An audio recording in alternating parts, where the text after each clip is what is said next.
Hola, hola, hola, hola, hola, hola, hola, hola, hola, hola, hola, hola. Bueno, ahí estoy grabando. ¿Qué más, Juan Diego? ¿Cómo va? Bien, Esteban, ¿cómo va todo? Bien, bien, aquí en mi nuevo espacio de grabación. Muy bien, yo también he tenido que alternar espacios de grabación, entonces espero que hoy tengamos menos eco. Podemos hacer un quiz, como ¿dónde creen que estamos en este episodio? No, pues el anterior parecía que yo estuviera dentro de una tubería. Menos mal, Ignacio Galán, que es nuestro editor, pues hizo maniobras increíbles para que yo sonara un poco mejor, pero pues es gajes del oficio. De verdad que Nacho se fajó con la última edición. Bueno, Juan Diego, ¿qué tenemos para hoy? Creo que hoy es un episodio especial, ¿no? Hoy es el episodio especial y creo que es el último del año y pues con qué mejor evento que el lanzamiento del telescopio espacial más complejo jamás lanzado por los humanos, el James Webb Space Telescope. El telescopio más complejo. ¿Y qué quiere decir el más complejo, Juan Diego? Le voy a contar la historia bien despacito de los telescopios espaciales para contarle por qué el James Webb es tan importante y por qué eso que va a suceder el 22 de diciembre, aunque eso no es garantía, ya se ha retrasado bastante tiempo, se ha retrasado casi 7 años, porque no se va a retrasar unas semanas más, pero esperemos que se lance el 22 de diciembre próximo. Es como la cereza en el pastel de toda una historia de telescopios espaciales. Y la razón por la cual nosotros necesitamos telescopios espaciales es porque no toda la luz del universo llega a la superficie de la Tierra. Incluso la luz que llega, pues se ve afectada por la atmósfera. Cada vez que usted ve el cielo nocturno y ve las estrellas titilar, usted está viendo la atmósfera, porque las estrellas no titilan, sí pulsan y tienen cambios en su luminosidad, pero la mayor parte de lo que vemos nosotros en el cielo nocturno es simplemente la atmósfera, que está haciendo que se muevan, que parezca que se muevan las estrellas. Los planetas son un poquito más grandes, entonces no se ven titilar tanto, pero las estrellas sí se mueven. Es decir, si usted mide la luz desde la superficie de la Tierra y si usted tiene un par de binoculares o un telescopio y apunta a una estrella, va a ver las capas de la atmósfera haciendo mover todo lo que hay en su campo de visión. Entonces, por eso... Wow, o sea, acaba de explicar por qué las estrellas titilan y los planetas no. Exacto, es porque los planetas son más grandes y entonces el titileo se ve menos, se percibe menos a simple vista. Yo dije que los planetas son más grandes que las estrellas. Eso solamente se refiere al tamaño aparente que tienen en el firmamento. Los planetas están más cerquita de nosotros, por eso se ven más grandes que las estrellas, pero en realidad las estrellas son más grandes que los planetas, aunque depende de la estrella, pero en general las estrellas son más grandes que los planetas. Oiga, Juan Diego, ¿esa es también la razón por la que uno a veces cuando ve una ciudad como muy de lejos también las luces titilan? Puede ser, pero pues es como más general, o sea, me tocaría... Creo que nunca he percibido ese efecto de las luces de una ciudad titilar, pero no sería nada raro, aunque es distinto cuando usted está mirando la ciudad, pues usted está mirando como capas de la atmósfera que son paralelas al suelo. Es decir, puede haber capas de la atmósfera que estén muy calientes porque están en contacto con el suelo y entonces se van a mover hacia arriba y van a hacer que las luces, incluso superficiales, titilen. Entonces es como si usted estuviera viendo la lasaña y está viendo la lasaña paralelo a las hojas de pasta de la lasaña. Cuando usted ve hacia arriba, usted está viendo transversal a las hojas de la lasaña. Entonces lo que usted está viendo cuando las estrellas titilan son esas hojas de la lasaña que se están moviendo fuera de fase 1 con respecto a las otras y eso causa el titileo. Entonces puede ser un efecto similar, pero no igual. Yo creo que ya podemos hacer como un recetario de las analogías que Juan Diego ha hecho con comida. Pues la atmósfera no es muy distinta a una lasaña, en realidad son un montón de capas y pues el tamaño de cada una de esas capas pues obedece a las leyes de la física. Oiga, pero entonces creo que es bueno recordar a qué se refiere con luz, ¿no? Como que eso no es solo luz visible. ¿A qué se refiere con luz, Juan Diego? Esa es una muy buena aclaración, Esteban. Resulta que luz es lo que genéricamente llamamos en física ondas electromagnéticas. Lo que pasa es que nosotros los humanos solo percibimos una pequeña banda de esa luz y por eso la llamamos luz visible, que son los colores que van entre el violeta y el rojo. Pero más allá de esos colores existen otras formas de luz. Más allá del rojo existe la luz infrarroja, como su nombre lo indica, más allá del rojo, el infrarrojo. Más allá del infrarrojo están las ondas de radio. Por encima del violeta está el ultravioleta, están los rayos X y después los rayos gamma. Esos no los podemos percibir con los ojos y no todas esas frecuencias llegan a la superficie de la Tierra. Entonces, cuando hablamos de luz, genéricamente, pues llamamos todo lo que se mueva a la velocidad de la luz y sea una perturbación electromagnética, es decir, una onda electromagnética. Lo que pasa es que si usted dice onda electromagnética en una cita, probablemente lo van a mirar rayado. Si usted dice luz, pues no lo miran tan mal. Ya le pasó, ¿no? Ya le pasó. No puedo confirmar ni negar. Entendido. Sigamos. Entonces, el James Webb Telescope es un telescopio que no solamente cubre la luz visible, sino cubre un poquito de la luz ultravioleta y un poquito de la luz infrarroja. O sea, cubre un campo de visión que corresponde a todos los colores que podemos ver nosotros, más un poco del infrarrojo y un poco del ultravioleta. Digo un poco, pero pues un poco es un decir, porque realmente es una cantidad de luz, son una cantidad de frecuencias considerables, y a mí me parece un pedazo del infrarrojo porque yo trabajo en el infrarrojo. Yo trabajo en el infrarrojo y en microondas, y yo vivo mucho más allá en el espectro. Entonces se me parece una franja muy pequeña, pero es una franja que es bien importante porque es la franja de luz en la que están brillando la mayor parte de las estrellas, en que se va a determinar un montón de cosas sobre la historia del universo, pues que ya le voy a contar más en detalle cuando le cuente cuáles son los objetivos científicos del James Webb. Listo. Entonces, el James Webb tiene una historia, pues, Esteban, ¿cuál es el telescopio espacial que usted conoce? ¿Cuál es su telescopio espacial favorito? El Hubble. Exactamente, el Hubble. El Hubble es el telescopio, creo que el telescopio espacial más famoso. No es el único. Hay otros telescopios en otras frecuencias, en otras longitudes de onda o frecuencias, que es el número que se utiliza para determinar el color. Cuando yo le hable a usted de longitud de onda o frecuencia, le estoy hablando del color de la luz.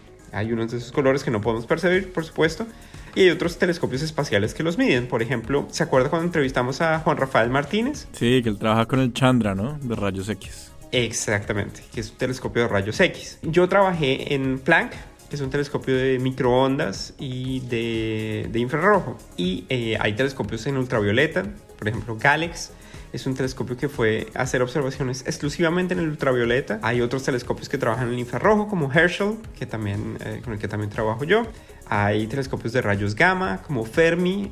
Hay muchos telescopios, pero el más común es Hubble, y todos conocemos Hubble, y que de hecho generacionalmente usted y yo crecimos con el Hubble. Se me está cayendo la cédula, pero el Hubble forjó en gran manera nuestra visión del universo, no solamente públicamente, pues porque las imágenes del Hubble han sido, creo que, la mejor publicidad que ha tenido la división científica de la NASA, porque cada una de esas imágenes del universo, de otras galaxias, y sobre todo la imagen del campo profundo de Hubble, que fue una imagen que se hizo apuntando el telescopio espacial Hubble al mismo lugar del firmamento, un lugar en el que pensábamos que no había nada. Durante varios meses apuntaron al mismo lugar y resulta que lo que encontraron fue una cantidad impresionante de galaxias, muchísimas galaxias. ¡Qué locura! Entonces el Hubble lo que hizo fue cambiar esa perspectiva que no la hubiéramos podido tener desde la Tierra. Ahora existen tecnologías mucho más avanzadas para hacer observaciones desde la Tierra, pero de todos modos, si usted quiere mitigar el efecto de la atmósfera y usted quiere explotar plenamente la resolución que le da tener un telescopio grande,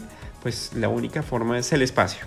Y el James Webb tiene una característica, y es que tiene un telescopio muy grande con relación a los telescopios que habían sido lanzados antes. Entonces, en astronomía el tamaño importa. Entonces, mientras más grande sea su telescopio, mayor es la resolución de los objetos que usted puede ver. ¿A qué me refiero con resolución? Por ejemplo, los humanos, la resolución de la visión humana está dada por la apertura de nuestra pupila. Nuestra pupila dilatada tiene unos 7 milímetros de diámetro. Eso hace que usted pueda distinguir, por ejemplo, una moto de un carro cuando está más o menos a 1 kilómetro. Si usted tiene menos resolución, si usted tiene algún defecto óptico o simplemente su pupila es más chiquita, usted no puede diferenciar entre las dos luces frontales de un carro o una sola luz, que es la de la moto. Me ha pasado cuando estoy sin gafas. Uf. Entonces, no solamente es eso, sino es un límite fundamental que está dado por la apertura de la pupila.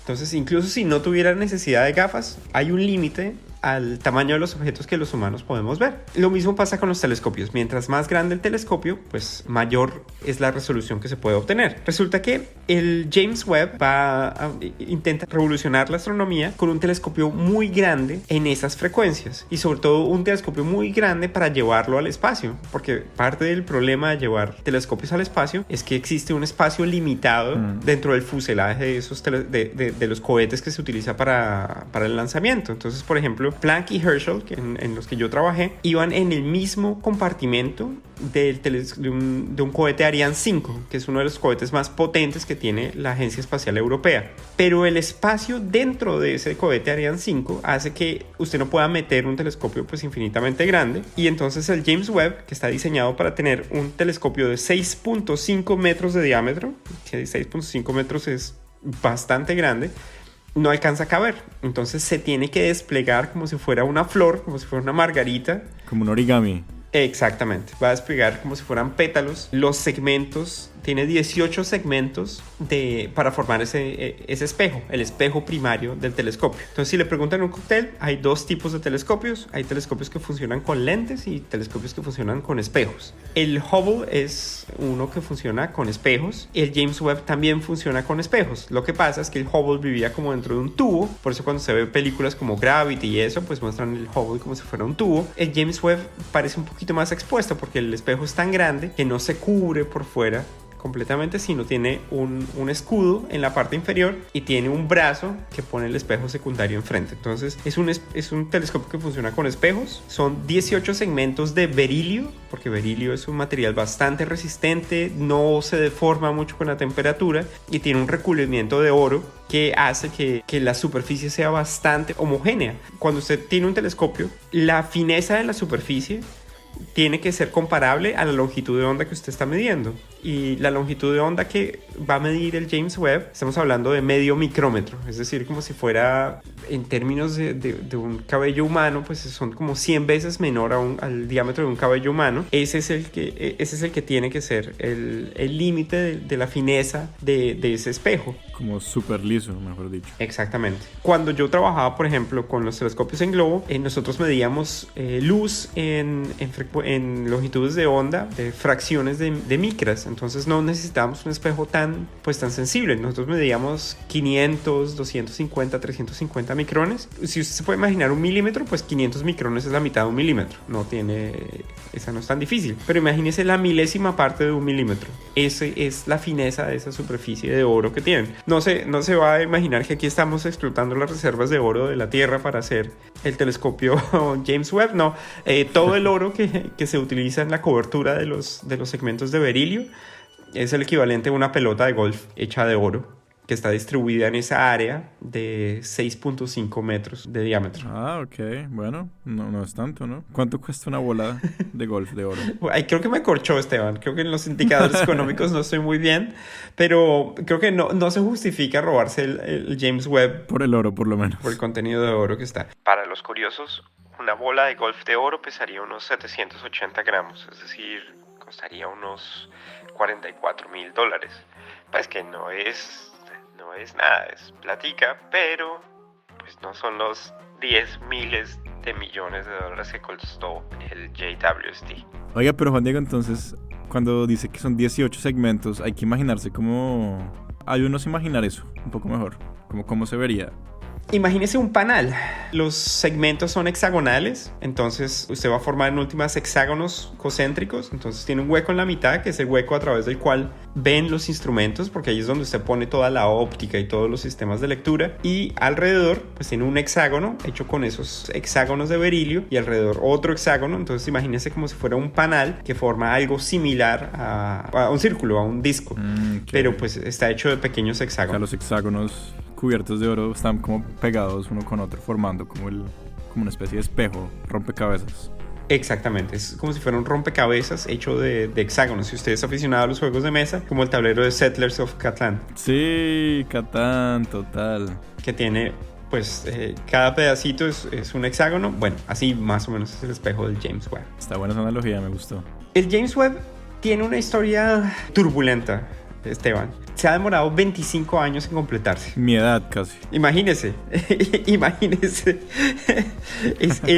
Obviamente los telescopios espaciales no son tecnologías que usted pueda hacer de la noche a la mañana. Cuando usted decide lanzar un telescopio espacial, digamos que mañana se aprueba el lanzamiento del telescopio espacial, que quiera darle el nombre de su preferencia. Soler. Solar 2. Es posible que ese telescopio espacial, primero la tecnología no esté completamente disponible para lo que usted quiera hacer, porque si usted va a lanzar un telescopio espacial, primero tiene que ser algo que no pueda hacer desde la Tierra. O sea, si lo puede hacer desde la Tierra, ¿para qué va a invertir en todo eso? Segundo, tiene que empujar los límites de la tecnología, porque por ejemplo, si fuera a hacer lo mismo que el Hubble, pues no hay ninguna gracia.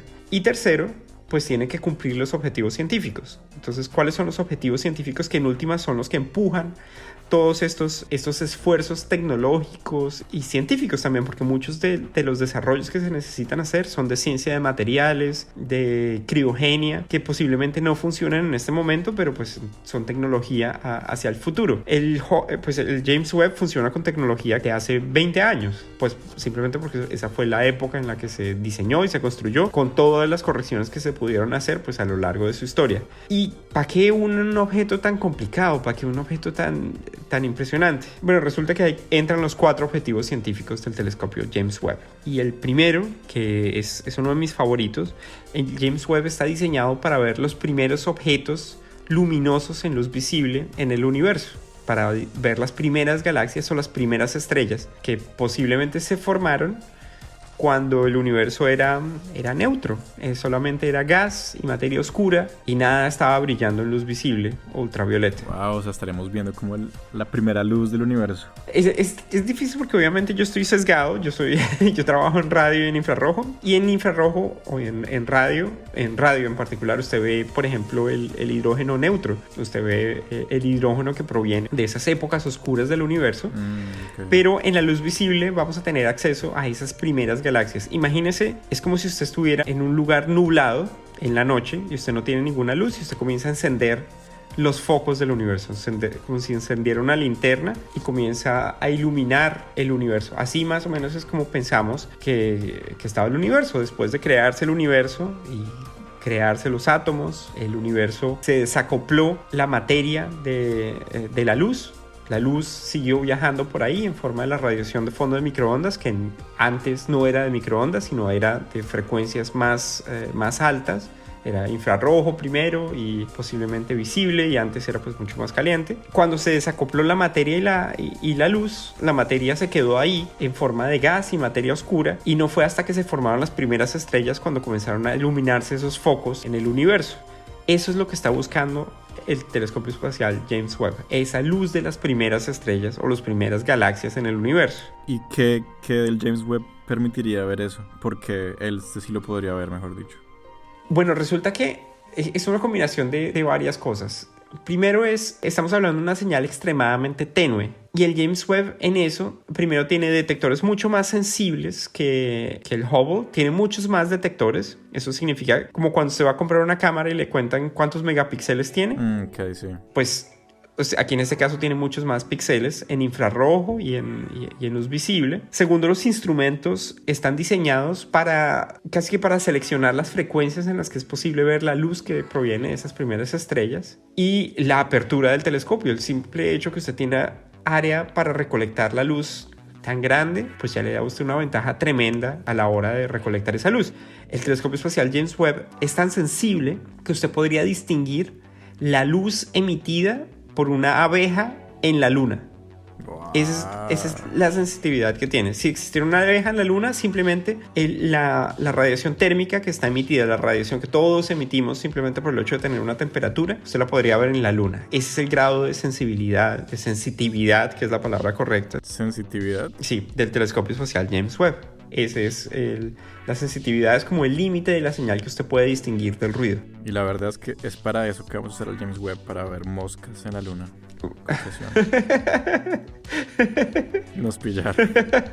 La NASA solo quería eso. Pues ahí entra ya la forma en que funciona este tipo de observatorios. Pues, por ejemplo, Esteban, si se anima y usted que le gusta la biología, pues usted puede pasar su propuesta perfectamente al telescopio espacial James Webb. Ya está un poquito tarde, las propuestas se enviaron hace casi un año y medio. Ya salieron los primeros resultados de propuestas, por ejemplo, las que obtuvieron algunos de nuestros compatriotas. María Claudia Ramírez fue una de ellas. Ella tiene tiempo de observación en esta primera ronda de observaciones del telescopio espacial James Webb. Nota. Pero si usted tiene una idea y quiere ver abejas en la luna, hágale. Ay, oiga, pero acabo de caer en cuenta, el El James Webb no podría ver a la Luna ni a la Tierra nunca, ¿no? Precisamente por eso va a donde va a ir. Y entonces ya ahí le cuento el otro pedazo de la historia, que es a dónde va el James Webb. Resulta que el James Webb no va a estar en la órbita de la Tierra como el Hubble, sino va a ir al segundo punto lagrangiano. Eso suena horrible. No, ahí sí, mejor dicho, se acaba la cita inmediatamente. Cuando llegue al segundo punto lagrangiano ya está en el subsuelo. Pero ¿qué será? Es que ese nombre en particular, lagrangiano, suena muy intimidante. Es como, uy, no, váyase. Y además que sea el segundo, ¿no? Porque ni siquiera es el primero, sino es el segundo. Es como... O sea, usted no me ha explicado ni el primero y ya quiere que entienda el segundo. El segundo punto lagrangiano es un lugar entre la órbita de la Tierra y la órbita de Marte. Queda a 1.5 millones de kilómetros de la Tierra. En ese lugar usted puede desplegar un telescopio y puede evitar la radiación emitida por el Sol, la Luna y la Tierra al tiempo, pues porque se ven pequeñitos en la distancia. Entonces usted puede desplegar uno de los, creo que es la tecnología más fantástica del telescopio espacial James Webb, o por lo menos yo como trabajé en el diseño térmico, se me hace fantástico el diseño térmico del telescopio espacial James Webb, y es el escudo que tiene para aislarse de la radiación. El telescopio espacial James Webb es tan sensible que se podría haber afectado por la luz que viene del Sol, no solamente, sino de la Tierra, porque la Tierra está emitiendo luz en infrarrojo y luz visible también, o la Luna también está emitiendo luz, simplemente porque se refleja o porque tiene una temperatura, entonces emite luz en infrarrojo. Entonces, para evitar todas esas fuentes de luz y de reflexiones, pues tiene un escudo térmico que es del tamaño de una cancha de tenis, que aparte de aislarlo de esas fuentes de luz, permite que se enfríe el telescopio, y entonces el telescopio va a estar a unos 50 grados Kelvin, es decir, como a unos menos 210 grados centígrados,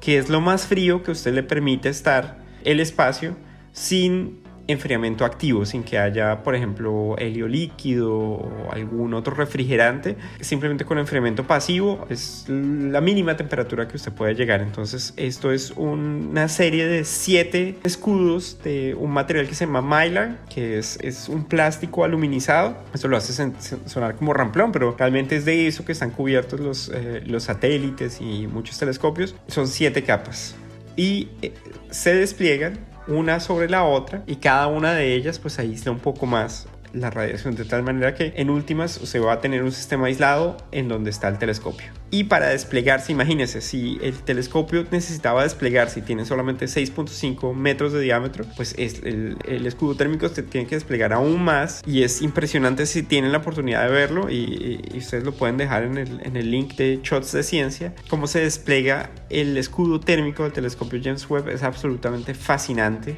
Lo que va a pasar ese día, Esteban, entonces usted se levanta, se baña, se peina, se pone frente al televisor, se lava los dientes, importante, y se lava los dientes, y bueno, entonces saca su taza de café y está listo, porque va a comenzar 7 meses de maniobras hasta que pueda ver la primera imagen astronómica. De paridera, como diríamos en Colombia. Exactamente. Entonces, si lo va a ver todo el tiempo, pues son 7 meses que le toca quedarse ahí, porque simplemente el viaje entre la Tierra y el punto L2, lagrangiano número 2, es un mes. Se demora un mes. Entonces lo que vamos a ver ese día pues es la maniobra orbital, porque obviamente el telescopio tiene que salir del fuselaje del cohete. Es un cohete Ariane 5, es muy similar al que lanzó al telescopio espacial Planck, a Herschel, ¿vale? Sale de Kourou en la Guyana francesa, donde ya está el telescopio. Ya el telescopio ya llegó allá. Oye, ¿por qué salen desde la Guyana? Tan, tarán, esa es una pregunta para la Constitución Nacional de Colombia. Por la órbita geoestacionaria. Cuando se lanza desde esas latitudes, usted puede quedarse en una órbita geoestacionaria. Una órbita geoestacionaria, o también se llama geosincrónica, es una órbita que va alrededor de la Tierra girando a la misma velocidad de giro de la Tierra. Entonces parece que el objeto que está en órbita está inmóvil con respecto a la Tierra, cuando realmente está rotándose a la misma velocidad. Entonces, si usted pone un satélite a la latitud del Ecuador, pues no tiene que mover las antenas para perseguirlo porque siempre está en el mismo lugar del cielo con respecto a una posición en la Tierra. Como la que tenía Colombia, nunca ejercimos soberanía sobre ella, y ya ni siquiera sabemos si la tenemos. Elon Musk sí puede ejercer soberanía, por supuesto, puede poner lo que se le dé la gana en el espacio en este momento, pero nosotros no. Entonces es por la latitud, es porque es una latitud próxima al Ecuador, entonces usted se puede quedar en una órbita geoestacionaria y entonces puede hacer las maniobras de desacoplaje. Básicamente le va a pasar varias veces por encima el telescopio, aunque necesita igual estaciones de recepción en otros lugares de la Tierra pues para triangular la señal, pero es una órbita geoestacionaria. Entonces, pues eso es lo que vamos a ver ese día. Va a ser el lanzamiento, por supuesto. Después vamos a ver unas animaciones bonitas. Y, por ejemplo, cuando se lanzó Planck, yo me acuerdo muy bien, tienen cámaras que muestran el fuselaje separándose de los módulos en los que está el telescopio. Después comienza un viaje de un mes hasta el punto lagrangiano número 2, perdón. Y ahí entonces se comienza a desplegar el espejo primario, ese espejo de 6.5 metros de diámetro, y el escudo térmico del telescopio espacial James Webb. Claro, y es que además cada desplegada, cada movimiento implica mecanismos que tienen que salir perfectamente, que tienen que abrirse en el momento perfecto. O sea, más puntos donde puede fallar, ¿no? Donde hay que tener súper ahí como, uy, abrió el 1, uy, bien. Todo depende, imagínense, esta misión costó $10 billones, 10.000 millones de dólares. Costó lo mismo que un portaaviones de última generación de la Marina de los Estados Unidos. Es un proyecto que duró 25 años en completarse, 7 años de retrasos. Fue cancelado una vez, en el 2011 lo canceló el Congreso de los Estados Unidos, luego lo volvió a salvar el Comité de Apropiaciones, pues porque era casi que más costoso cancelarlo que lanzarlo. Y finalmente, wow. Imagínense, en 25 años cuántas generaciones de científicos han pasado para poder ver el despliegue de este telescopio. No, qué loco. Y la primera imagen, la primera portada, pues 7 meses después, yo creo que para agosto del próximo año, julio, si estamos de buenas, podemos ver la primera imagen del telescopio espacial James Webb.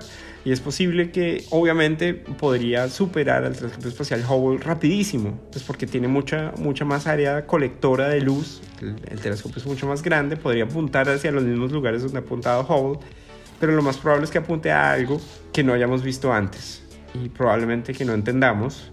Y pues esa es la definición pura de lo que es la ciencia. Hablando de lo desconocido, ¿qué es ese desconocido que el James Webb quiere iluminar? Bueno, el James Webb tiene 4 objetivos científicos, Esteban. El primero, ya habíamos hablado, apuntarle a las primeras estrellas del universo, a las primeras galaxias. ¿Y por qué digo estrellas o galaxias? Porque no sabemos si esas primeras... Entonces, bueno, volvamos a lo que le enseñan a uno en kinder de astronomía. Estrella es un objeto que produce su propia luz visible. Ya sabemos que los objetos brillan también en el infrarrojo, entonces esa definición que le dan a usted en primaria no es tan buena, porque por ejemplo la luna sí brilla, pero brilla en ondas de radio o en ondas de infrarrojo. Lo que pasa es que no produce luz visible propia, por eso dicen que la luna no brilla con luz propia, sino refleja la luz del sol. Pero pues como siempre es un problema como de complejidad. Si usted le explican eso en prekinder, probablemente pues se va a quedar sin tiempo para otras actividades importantes, como pintar con los dedos o cosas así. Entonces, las primeras estrellas del universo pues fueron probablemente bolas de hidrógeno que colapsaron, y como no existían otros elementos, su composición hacía que fueran muy efectivas en acumular masa. Entonces usted tiene estrellas mucho más grandes de las que tenemos ahora. Ahora las estrellas más grandes pueden tener cientos de masas solares, cientos de veces la masa del Sol. En esa época es posible que existieran estrellas incluso de millones de veces la masa del Sol. Si esas estrellas nacieron solitas o nacían en grupos o formaban los grupos de estrellas que ahora conocemos como galaxias, es difícil saberlo porque simplemente no hemos podido ver la luz visible hasta esas profundidades del universo. Eso es lo que el James Webb va a intentar responder. ¿Cómo estaban organizadas esas primeras estrellas? Oye, pero ¿cuál es la relación ahí con antigüedad y ver lejos? Esa es la pregunta del millón, Esteban, porque es el fundamento de la astronomía. Es una excelente pregunta, porque si no los mando al vacío con este cuento de tiempo y distancia que yo estoy mezclando. Resulta que en astronomía el presente no existe, simplemente porque todo lo que sucede lo averiguamos a través de la luz, o las ondas gravitacionales que se mueven a la velocidad de la luz. Nada se puede mover más rápido que la luz. Eso significa que siempre existe un retraso entre un evento y el observador que lo percibe. Entonces, por ejemplo, el Sol, como usted lo ve, usted no está viendo el Sol en este momento, sino lo está viendo hace 8 minutos. Cuando la luz salió del Sol, tardó 8 minutos en llegar hasta sus pupilas. Entonces hay un retraso de 8 minutos. O sea, si el Sol se apagara de repente, nos demoraríamos 8 minutos en darnos cuenta. Exactamente. A Júpiter, por ejemplo, son casi 7 horas. Al borde del sistema solar puede ser varias semanas, pues dependiendo del borde del sistema solar. Obviamente la definición de borde pues es muy difusa. Hay lugares en la galaxia, si usted quiere ver, por ejemplo, el centro de la galaxia. El centro de la galaxia está a 8 kiloparsecs. 8 kiloparsecs son como 24.000 años luz. Si algo le pasa al agujero negro en el centro de la galaxia, nosotros nos vamos a enterar 24.000 años más tarde. Ah, bueno, no está tan grave. La estrella más cercana está, aparte del Sol, está a 4 años luz. Entonces, cuando usted ve objetos más distantes, los está viendo en el pasado. Por eso cuando usted intenta ver objetos muy, muy, muy lejanos, pues simplemente estamos intentando ver objetos para cual la luz ha tardado un montón de tiempo en llegar hasta nosotros. En este caso, estamos viendo, o se piensa que los objetos que vamos a ver con el telescopio espacial James Webb son objetos que comenzaron a emitir luz cuando el Sol apenas tenía 100 millones de años de edad. Ahora mismo el universo pensamos que tiene 14.000 millones de años de edad. Esto es cuando el universo estaba en su infancia, hasta ahora se había desacoplado la materia y la radiación. Existían unas nubes de materia oscura y de gas que se estaban organizando en esas primeras estrellas. Y resulta que estas primeras estrellas son objetos bien interesantes porque por ser tan masivas, sus explosiones debieron haber sido extremadamente poderosas. Esa segunda generación de estrellas que vino después, pues debió haber sido afectada por esas explosiones. Y a lo mejor los remanentes son las semillas de los agujeros negros supermasivos, esos agujeros negros supermasivos que existen en los núcleos de las galaxias modernas, aunque realmente, y ese es el segundo objetivo del telescopio espacial James Webb, es trazar esa historia de las galaxias, de esas asociaciones de estrellas como la Vía Láctea, en donde vivimos nosotros, trazar toda esa historia de la materia, no la materia oscura, sino la materia en general, cómo se organiza a lo largo de la historia del universo, porque esa es una historia que no nos sabemos bien. O sea, ¿cómo pasamos de estrellas a galaxias?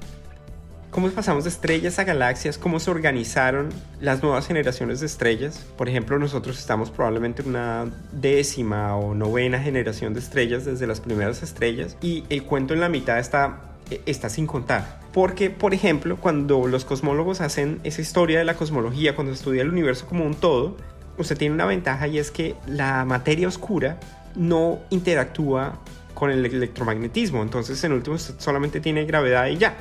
Gravedad, y pues tiene presión. Pues cuando usted comienza a formar objetos, pues usted no los puede espichar simplemente en un punto, sino va a tener presión, pero no tiene todos los efectos que usted comienza a tener cuando tiene la materia que conocemos. La materia que conocemos tiene colisiones, la materia oscura no es colisional, no va a tener como ese tipo de interacciones, o si no la veríamos mucho más fácil. Nosotros vemos el efecto gravitacional, pero no podemos ver la luz que proviene de ella porque no interactúa electromagnéticamente. Entonces es completar esa historia, y es una historia que no es una historia sencilla, y es una historia que tenemos que reconstruir a partir de simplemente como las imágenes que vemos de cada una de esas galaxias y cada una de esas estrellas. En particular las galaxias, es como si usted cogiera un álbum de fotos de una familia y usted comenzara a mirar las fotos de la familia y usted intentara reconstruir la historia de toda la familia a partir de esos instantes, porque las escalas de tiempo en el universo hacen que nosotros no podamos ver esos sistemas evolucionando en tiempo real. Nosotros no estamos viendo cómo las galaxias se están cambiando, se están moviendo en tiempo real. Lo que nosotros estamos viendo son como instantes, y entonces estamos intentando construir una historia a partir de esos instantes. Y como no habíamos podido ver mucho en el pasado en luz visible, es como si nos hubiera faltado toda una serie de volúmenes de esas fotos para reconstruir la historia de esas galaxias y cómo se han organizado esas galaxias. Wow, oiga, me gusta esa analogía del álbum de fotos. Pues es No es mía, es una pequeña adaptación. Cuando yo vi la clase en la que yo aprendí esto, Esteban, yo la vi con un tipo que le debo varias cosas en mi carrera. Se llama Bob Abraham. De hecho, a él le debo que yo en astronomía, yo no soy Juan Diego Soler Pulido, sino soy Juan Diego Soler, porque el tipo me dijo, no, Juan, si tú quieres publicar, acórtate el nombre. Yo le dije, no, pero Bob, es fácil porque tú te llamas Bob Abraham. Y el tipo me dijo en perfecto español después, yo me llamo Roberto Martín Abraham García, y me lo corté a Bob Abraham cuando me mudé a Canadá. Quedó solucionado. Yo por eso, con el permiso de mi mamá, publico solamente con un apellido y soy Juan Soler, simplemente para simplificar. Y cuando vi Formación de Galaxias con Bob, él era de los científicos que estaba listo apenas salieron las primeras imágenes del telescopio espacial Hubble, y lo que él quería hacer era clasificación morfológica de galaxias. Hay unas galaxias que son como espirales, hay otras galaxias que son como bolitas o elípticas, galaxias elípticas, si les preguntan en un cóctel. Y se piensa que hay como un patrón evolucionario entre esas galaxias, que las primeras galaxias son como las espirales, y cuando esas galaxias se mueren, cuando consumen todo el gas, cuando todas sus estrellas se mueren, se vuelven rojitas y como bolitas como las otras. Resulta que esa historia no está muy clara. Eso fue lo que yo aprendí con Bob. Bob estaba... Mejor dicho, él contaba la historia que durante una semana después de que se publicaron las primeras observaciones del telescopio espacial Hubble, la esposa, que también es astrónoma, le preparaba la comida para que él pudiera estar todo el tiempo frente al computador. Trabajaba 20 horas al día, echaba 4 horas de siesta y volvía a trabajar para publicar las primeras clasificaciones morfológicas, los perfiles de la luz de esas galaxias. No, qué éxtasis esos momentos, ¿no se imagina? Claro, porque estaba viendo realmente algo que nadie había visto jamás, que es uno de los lujos que tenemos los científicos, y es poder ver algo que nadie ha visto antes y tener la capacidad de fascinarnos al respecto. ¿Cuántas veces en la vida uno ve muchas cosas y no se fascina al respecto porque no sabe lo que está viendo realmente, o no sabe el valor de lo que está viendo? Sí. No tanto no sabe lo que está viendo, porque en últimas nosotros no sabemos lo que estamos viendo. Cuando uno se ve estas imágenes, hay que construir toda una historia a través de la física y de la dinámica que se puede reconstruir. Pero en últimas, Bob tenía ahí una pila de observaciones que nadie había tenido nunca antes. Era el sueño de Hubble, del mismo Hubble, y de Alan Sandage, que fue el estudiante de Hubble, y de Hubmanson, que fue el que le ayudó a poner las distancias a Hubble en sus galaxias. Ese era el sueño de un siglo de astronomía, y lo tenía ahí en la mano, que había acabado de llegar fresquito. Es algo así similar lo que se va a construir con el telescopio espacial James Webb.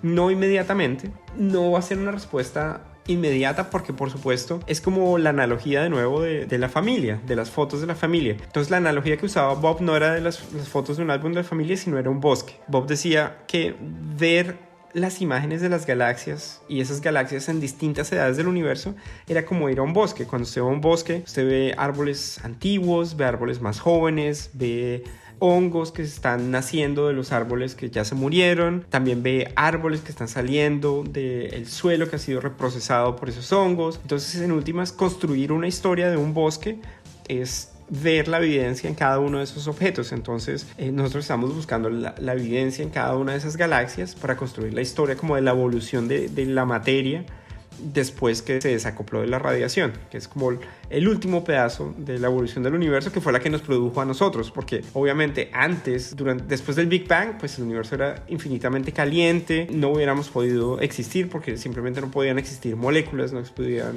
ni siquiera podían existir átomos muy al comienzo. Ya cuando el universo se comenzó a enfriar, ya se comienza a organizar la materia como la conocemos, y ahí es que vale la pena entender la historia de esas galaxias como la que vivimos nosotros. Ok, listo. Entonces tenemos primero ver qué pasó al principio. Bueno, no al principio, pero cerquita. Y segundo objetivo es entender la historia de las galaxias. Exactamente. Y tenemos tercer objetivo. El tercer objetivo es entender la formación de estrellas y la formación de estrellas relacionada con la formación de planetas. Resulta entonces, volvemos a las definiciones de Prekinder. Entonces, una galaxia es una asociación de estrellas, como por ejemplo la Vía Láctea, Andrómeda. Esas son galaxias. Las estrellas, como nuestro Sol, componen esas galaxias, pero esas estrellas también tienen historias. Se forman y forman, al acumular materia, sistemas solares. Y acumulan materia y producen esos sistemas solares en los cuales pueden existir planetas como el nuestro. Ese es el segundo objetivo. de la misma forma en que estadísticamente entonces va a comenzar a tomar imágenes de distintas galaxias en distintas edades del universo, pues también se van a tomar observaciones, porque cuando se habla de imágenes, yo creo que no son solamente las fotos que toma, sino va a tomar espectros. Y entonces, ¿a qué me refiero con espectros? Es luz emitida por una molécula o por una especie en particular. Especie, me refiero a una especie química, en la cual nos revela algo de la dinámica a través del efecto Doppler. Cuando usted tiene la emisión de una de esas moléculas y se mueve el objeto con relación a nosotros, cambia su frecuencia, como cuando una ambulancia viene hacia usted o se aleja, cambia el tono del sonido que está emitiendo. Bueno, la emisión que proviene de las galaxias y de las estrellas también está cambiando el tono, y entonces así le permite a usted añadir una dimensión encima de la dimensión que viene en las imágenes. Entonces tiene una dimensión que es solamente la imagen. Obviamente los distintos colores le están diciendo a usted cosas sobre los distintos procesos que están sucediendo. Por ejemplo, si emite más en ultravioleta, posiblemente es un objeto más caliente. Si emite en infrarrojo, puede ser un objeto que está más frío o un objeto que está siendo oscurecido por el polvo interestelar. Si usted lo está viendo en una molécula, por ejemplo, o en un átomo, por ejemplo, como el oxígeno ionizado, está hablando de lugares en los cuales la luz ultravioleta está ionizando, está quitándole electrones a ese átomo en particular. Y cuando se añade la dimensión de la velocidad, no solamente está viendo de qué está compuesta, cuáles son sus propiedades físicas, sino cómo se está moviendo. Y eso es valiosísimo porque es como la única propiedad dinámica que tenemos nosotros. Es ese corrimiento de las distintas líneas de emisión la que nos permite saber cómo se están moviendo los objetos. Entonces, y ahí nos remitimos a otra de nuestras invitadas a Shots de Ciencia, Valentina Abril. Ella estudiaba los espectros de las galaxias que permiten ver que están rotando, porque obviamente si se tiene una de estas líneas, pues un pedazo de la galaxia se está alejando y otro se está acercando. Entonces, una de las preguntas que, por ejemplo, el James Webb va a responder es ¿cuándo se forman esos discos de galaxias? ¿Cuándo es que comienza como generalizadamente a rotar esas estrellas alrededor de un centro, de un agujero supermasivo? ¿Cuándo se forman esos discos de galaxias? Y también lo va a hacer para las estrellas, y en particular para las estrellas en nuestro sistema, en nuestra galaxia, en nuestro sistema de estrellas, pero también para galaxias cercanas, porque tiene tanta resolución que vamos a poder ver galaxias como, por ejemplo, Andrómeda, M51, galaxias que están tan relativamente cerca o que hacen parte del grupo local. Vamos a poder ver estrellas, identificar estrellas individuales en esas galaxias. Entonces también va a ser una maravilla. Ese es el tercer objetivo científico. Genial. Y ahí también hay un punto clave, y es que por ser infrarrojo puede ser menos susceptible como a las nubes interestelares, ¿no? Como a la luz que se opaca por... Cuente mejor usted el cuento, que yo estoy aquí como... El cuento con el infrarrojo tiene varias aristas por lo siguiente. Primero, y usted tiene toda la razón, el infrarrojo logra atravesar esas nubes de polvo interestelar. Por ejemplo, cuando uno ve la Vía Láctea en un lugar despejado de noche, ve realmente huecos en la Vía Láctea que no son más que nubes de polvo que están absorbiendo la luz de las estrellas. En el infrarrojo pasa más luz de las estrellas. No pasa toda, pero alcanza a pasar más luz de las estrellas. Entonces es menos susceptible a esa absorción por el polvo interestelar. Y también en cuestión de las galaxias es interesante porque como el universo se está expandiendo, la luz de esas galaxias no viene en la misma frecuencia que cuando fue emitida. Por ejemplo, las estrellas más masivas emiten luz ultravioleta, pero al expandirse el universo, esa longitud de onda también se expande y entonces la luz no nos llega a nosotros en ultravioleta, sino nos llega en infrarrojo. Entonces la idea de tener instrumentos en el infrarrojo es, uno, penetrar el polvo interestelar, que es interesante porque el polvo interestelar no solamente está en grandes nubes alrededor en nuestra galaxia, sino también cuando se forman las estrellas y los sistemas planetarios, pues ellos están rodeados de una cantidad de materia que está absorbiendo la luz. Están rodeados de lo que se llaman un disco de escombros, que son simplemente el material que queda de la formación de los sistemas solares, como por ejemplo en nuestro caso, el cinturón de asteroides. Que está entre Júpiter y Marte, ¿no? Sí, que está entre Júpiter y Marte. Entonces, esos cinturones de escombros también absorben la luz y su composición se puede ver en líneas que aparecen. Y cuando hablo de líneas me refiero como transiciones en los elementos y en las moléculas que componen esos discos de escombros que nos permiten ver su composición. Entonces, eso también va a ser una ventana que se va a abrir para nosotros y está directamente relacionada con el cuarto objetivo científico del James Webb. ¿Qué es cuál? Música de redoblante. Ese es uno que es interesante porque básicamente van a buscar vida. van a buscar el potencial de vida en otros sistemas solares. Obviamente el nombre técnico es más, van a medir las propiedades físicas y químicas de otros sistemas solares, precisamente por poder medir la luz con mucha sensitividad en otras estrellas. Va a poder ver otros sistemas solares y puede ver, por ejemplo, las características de temperatura, la composición, y para algunas estrellas muy cercanas incluso va a poder ver la composición de las atmósferas de otros planetas por fuera del sistema solar. Entonces va a buscar la vida por fuera, va a buscar las condiciones que pueden indicar vida, porque en este momento nosotros tenemos una visión local y bastante gruesa de lo que son los exoplanetas. O sea, exoplanetas que son los planetas más allá del sistema solar, pues un tema extremadamente reciente. Ha sido una revolución de los últimos 20 años en que pasamos de tener un exoplaneta a mediados de los 80, ahora tenemos casi 5.000.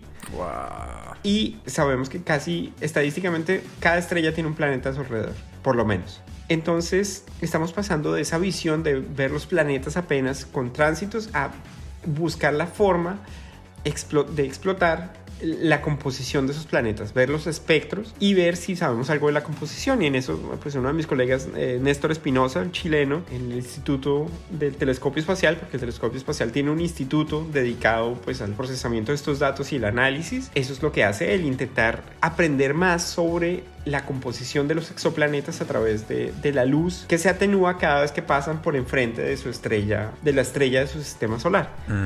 Ok, no, maravilloso. Vamos a hacer un pequeño como resumen, Juan Diego, por lo menos de los objetivos, así como... Entonces, el telescopio espacial James Webb es el telescopio espacial probablemente más complejo jamás lanzado al espacio. Me aventuro a decir que es el objeto lanzado por el hombre más complejo jamás lanzado al espacio. Después de 7 meses va a comenzar las observaciones que van a conducir a estudios científicos en 4 objetivos principales: buscar las primeras estrellas o los primeros objetos luminosos en el universo, reconstruir la historia de las galaxias desde esos primeros objetos luminosos hasta nosotros, hasta nuestros días. Va a intentar observar la formación de estrellas en el universo, en nuestra galaxia y en galaxias cercanas, y va a intentar entender cómo es que se forman los sistemas planetarios alrededor de esas estrellas. Y finalmente va a buscar las condiciones físicas y químicas de esos sistemas planetarios, en últimas, para detectar las condiciones que pueden llevar a la existencia de vida en otros lugares del universo. Ahora sí, crucen los dedos porque tantas vainas, tanto tiempo de espera, tanto presupuesto. Mejor dicho, es que hay mucho esfuerzo, mucha mente, mucho tiempo, mucha expectativa también con estos objetivos, como para no estar como rezándole a la Virgen que sea. No, y ya llevamos un buen rato charlando, Esteban. Entonces imagínense mi angustia cada vez que alguien me pregunta qué se espera del telescopio James Webb en 10 segundos, en 20 segundos. Realmente, obviamente tiene objetivos muy claros, o si no, nadie se gasta 10 billones de dólares y tanto tiempo en planear una misión que no tiene objetivos claros. Pero creo que lo más significativo va a ser las sorpresas que nos llevemos, porque cada vez que se enciende una de estas máquinas tremendas, primero es como una máquina del tiempo. Sí, es como que qué diablos vamos a descubrir ahora, qué imágenes vamos a recibir ahora, qué tal que tengamos unas fotos, como... ¿Qué va a ser? Creo que ese va a ser como la parte, va a ser como la punta del iceberg, y va a ser un poco como Hubble. Para el Hubble también fue la punta del iceberg, revelar esas galaxias, esos lugares de formación de estrellas dentro de nuestra galaxia, y esas imágenes terminaban en los salones de clase de absolutamente todo el mundo. No, pero es que de las inspiraciones, yo creo que para mí de las más grandes. En este caso creo que va a ser un poco distinto. Obviamente vamos a ver imágenes fascinantes y van a ser increíbles, pero creo que por la complejidad del sistema, por la complejidad del problema que estamos intentando resolver, esta idea de reconstruir la historia del universo, es fascinante. Realmente la astronomía es una ciencia tan joven que todavía se pueden dar descubrimientos grandísimos con tan solo encender un aparato de estos. Obviamente encender un aparato de estos costó un billetal y un esfuerzo tremendo. Como cambios de paradigma totales. Exactamente. Entonces, cuando yo vi formación de estrellas, mi clase de formación de estrellas, yo estaba en la segunda edición del libro de formación de galaxias de Malcolm Longair, que es el autor que hizo el libro. Y lo primero que hizo el profesor, como en las películas, fue coger la edición número 1 y botarla a la caneca. Porque todo lo que habíamos aprendido antes del Hubble ya estaba obsoleto. ¡Qué locura! Casi 60 años de cosmología se habían ido a la basura cuando comenzamos a ver la diversidad de galaxias y todo lo que podíamos aprender acerca de su dinámica. De la misma forma se van a escribir nuevos textos con todo lo que vamos a descubrir con el telescopio espacial James Webb. No, qué maravilla. Bueno, Juan Diego, ¿y usted como astrónomo cómo se siente de que el James Webb esté, ojalá, ya rumbo al espacio? Pues obviamente me siento muy emocionado. Durante muchos años yo tenía sentimientos encontrados respecto al James Webb porque el telescopio espacial James Webb hizo una cosa que afectó mi carrera y la de muchos otros científicos, y es acumuló una gran cantidad de presupuesto en un solo proyecto. El James Webb, por tener esos objetivos tan ambiciosos, comenzó a absorber una cantidad de presupuesto enorme.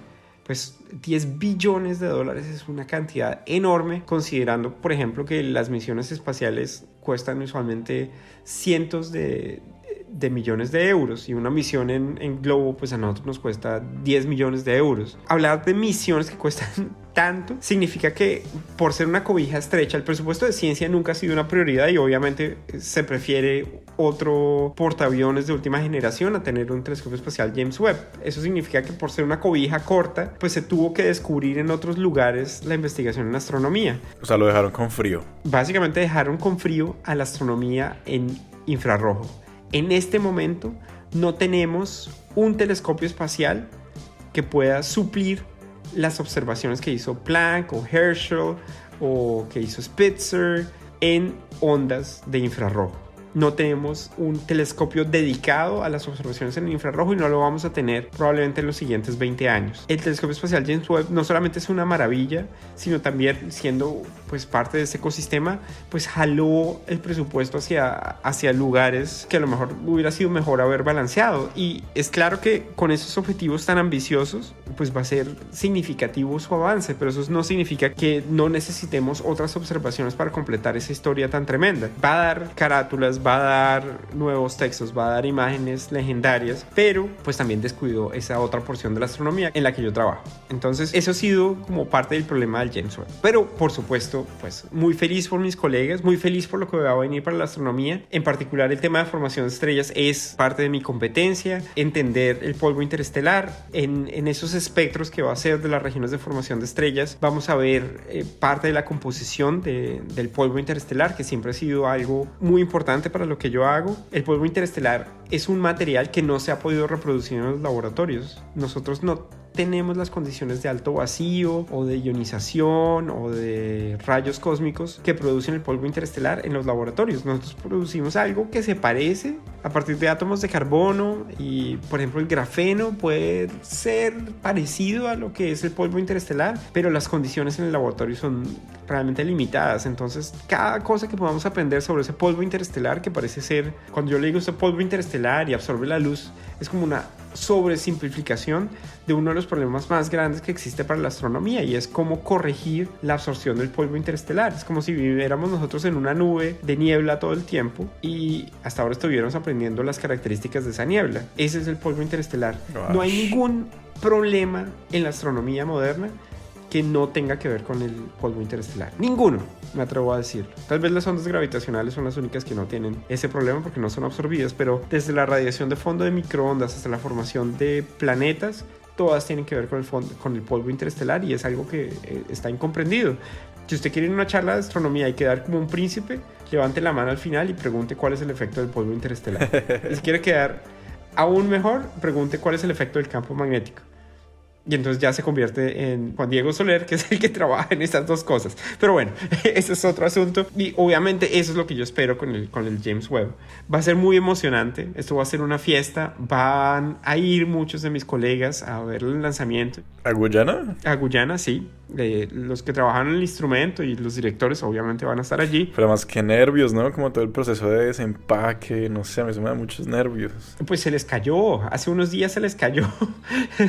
Y aparte tiene otra dificultad, y es que por estar tan lejos no existen planes de servicio, no existen misiones para mandar a alguien allá con una llave de tuercas a arreglarlo. Sí, no, paila, si se daña algo, paila. Entonces estaba leyendo, preparando el podcast, estaba leyendo cuáles son los planes si algo falla, y por ejemplo tienen modos de sacudirlo. Entonces, muchas veces cuando se ensamblan esos sistemas, y por ejemplo cuando se extiende el escudo térmico, pues es posible que algo no cuadre, pues porque fue diseñado para trabajar en ingravidez, pero pues construido en condiciones de gravidez. Entonces tiene un modo en el cual puede hacer girar todo el telescopio y agitarlo para que se acomode. Como cuando uno le pega al televisor para que coja señal, mejor dicho. Así mismo es. Es el equivalente de las misiones espaciales de agitarlo. Y pasa. Cuando yo trabajaba con las misiones en globo, yo me acuerdo la primera vez que ensamblamos la góndola de Spider, no cuadraba y no estaba mi jefe y yo pensaba que iba a llegar al laboratorio y pues me iba a meter en un problema. Y pasó uno de los profesores con los que yo trabajaba, un profesor, de hecho es un especialista mundial en polvo interestelar, Peter Martin, me dijo, ya lo agitaste, ya le diste un buen golpe. Y pues efectivamente desatornillamos todo, lo agitamos un poquito, lo volvimos a poner y efectivamente las estructuras de fibra de carbono. Qué nota. No sé por qué me alegra un poquito que todavía tengamos esas prácticas. Pues en últimas, una buena agitada le permite a usted que todos esos pernos, porque es un montón de pernos movibles, ellos tienen brazos de fibra de carbono con cabezotes de aluminio, pues en últimas va a necesitar agitarlo y los 10 billones de dólares dependen que esos pernos funcionen bien. Entonces, pues van a ser momentos de nerviosismo, pero ese día va a ser una fiesta. Y como siempre, que algo nos permite como entender mejor nuestro lugar en el universo y devolvernos un poco la habilidad de sorprendernos, va a ser una fiesta para mí también. Y espero que para ustedes también, pues porque creo que va a ser un instrumento que va a definir nuestra generación y las generaciones que vienen después. Totalmente, así que anoten esa fecha, 22 de diciembre, porque probablemente sea un día histórico. 7 meses después, primeras imágenes, primeros resultados posiblemente, y 5 a 10 años de observaciones hasta que se acaben los refrigerantes de los instrumentos de infrarrojo, y después va a continuar operando hasta 10 años, pero vea, el Hubble también se suponía que iba a ser 5 a 10 años y ya llevo ahí 32 años al frente del cañón, entonces vamos a ver. Entonces recuerden, 22 de diciembre, fecha importante. 22 de diciembre y esperemos hacer algo a través de las redes de Shots de Ciencia. Por supuesto yo voy a estar bañado y peinado frente al televisor ese día, no los 7 meses hasta que dé los primeros resultados, pero sí un buen rato. De una, entonces nos vemos el 22 de diciembre, Juan Diego. Nos vemos el 22 de diciembre, Esteban, muchísimas gracias. Gracias a todos los oyentes y pendientes del 22. Ojo con el 22. No duró mucho la felicidad. Acaban de anunciar que el lanzamiento del JWST queda aplazado para el 25 de diciembre en las horas de la mañana en Colombia, pero a las 7 de la mañana o después de las 7 de la mañana. Vamos a ver, 25 de diciembre.